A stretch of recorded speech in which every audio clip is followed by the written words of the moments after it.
آپ لوگوں نے خدا کا ذکر کیے۔ خدا کے نام سے کائنات آباد ہے۔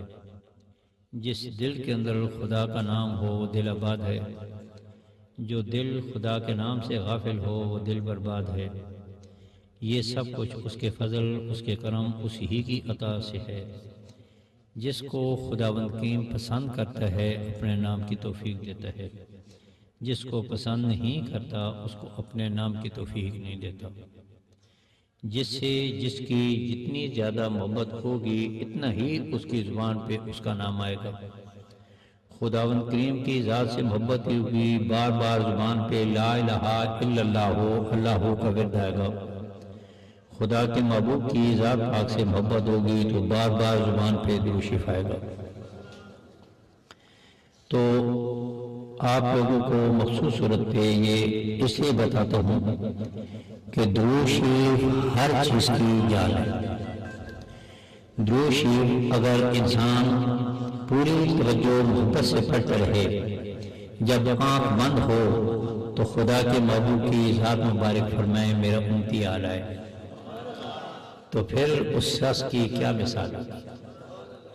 اس لیے آپ لوگ زیادہ سے زیادہ درود شریف پڑھنے کی کوشش کیا کرو، اور یہاں زیادہ سے زیادہ درود شریف اسی لیے پڑھایا جاتا ہے کہ درود شریف خداوند کریم خود بھی پڑھتا ہے، فرشتوں کو حکم دیا کہ آپ بھی درود شریف پڑھیں، اور پھر انسان جو ہیں ان میں سے صرف ان کو فرمایا کہ جو ایمان والے ہیں وہ بھی درود شریف پڑھیں، اور جو بے ایمان ہیں ان کو درود شریف کی ضرورت نہیں۔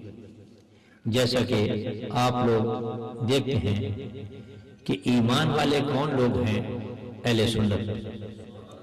اہل سنت مذہب حق، باقی جتنے مذہب ہیں سب کے سب جو ہیں بے حق ہیں۔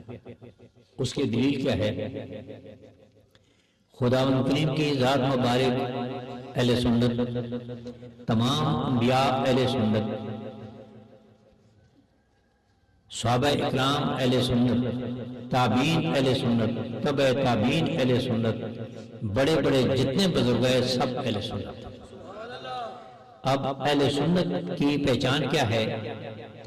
اپنے سے بڑے کا ادب، ماں باپ کا ادب، پیر استاد کا ادب، آل بیت کا ادب، تمام صحابہ اکرام کا ادب، تمام انبیاء کا ادب، نبی علیہ السلام کی ذات کا ادب، سراپا با ادب ہو تو اہل سنت ہے، بے ادب ہو تو پھر باقی مذہب ہے۔ تو اس لیے اہل سنت جو ہے وہ اصل، باقی سب کا سب اہل سنت کا میل کچیل ہے۔ یہ پہلے بھی آپ لوگوں کو میں نے بتایا، کسی شخص نے یہ سوال کیا تھا کہ اہل سنت مذہب حق ہے، دوسرے مذہب جو ہیں وہ اچھے نہیں ہیں، لیکن اہل سنت سے نکل کر ادھر جا رہے ہیں، ادھر سے اہل سنت کی طرف نہیں آتے، اس کی کیا وجہ ہے؟ تو میں نے اس کو بولا کہ ہمارے وقتوں میں صابن کا وجود نہیں تھا، ماچس کا وجود نہیں تھا، تو صابن کا وجود نہیں تھا، کپڑے گیلے کر کے جو کلر، زمین کی مٹی جو کلر ہوتی ہے وہ کپڑے کے اوپر ڈال کر اس کو ادا کرتے تھے، ایک دوسرے کو دکھاتے تھے کہ دیکھو میرے کپڑے کتنے صاف ہو گئے۔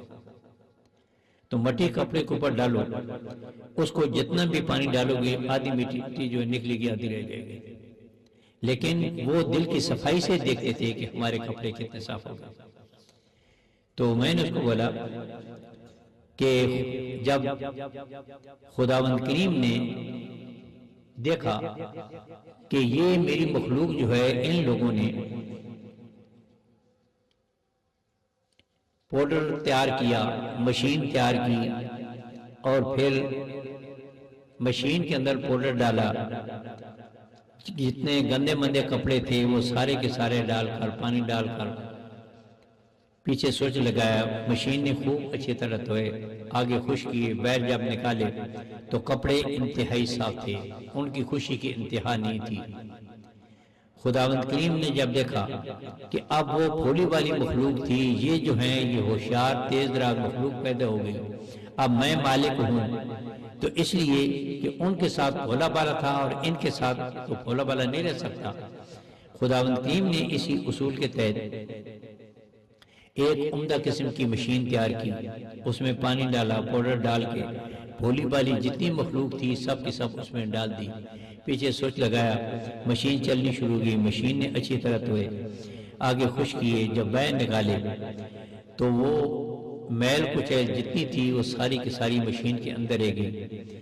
خداوند کریم نے جب مشین کو دیکھا اس کے اندر انتہائی میل تھی، انتہائی گاڑا پانی تھا، جب اس کو اڈیل دیا تو نیچے مٹی جو تھی وہ کچی تھی، جب پانی ڈولا تو وہ حصوں میں تقسیم ہو گیا، ایک حصہ ایک طرف چلا، دوسری تیسری چوتھی، ایک طرف جو ہے وہ سب شیعہ بنا دیے، ادھر دوسرے وابی بنا دیے، تیسرے مرزائی بنا دیے، چوتھی جو ہے جماعت اسلامی بنا دی، دیوبندی بنا دیے، یہ سارے کا سارا جتنا گند ہے یہ اہل سنت سے نکالا۔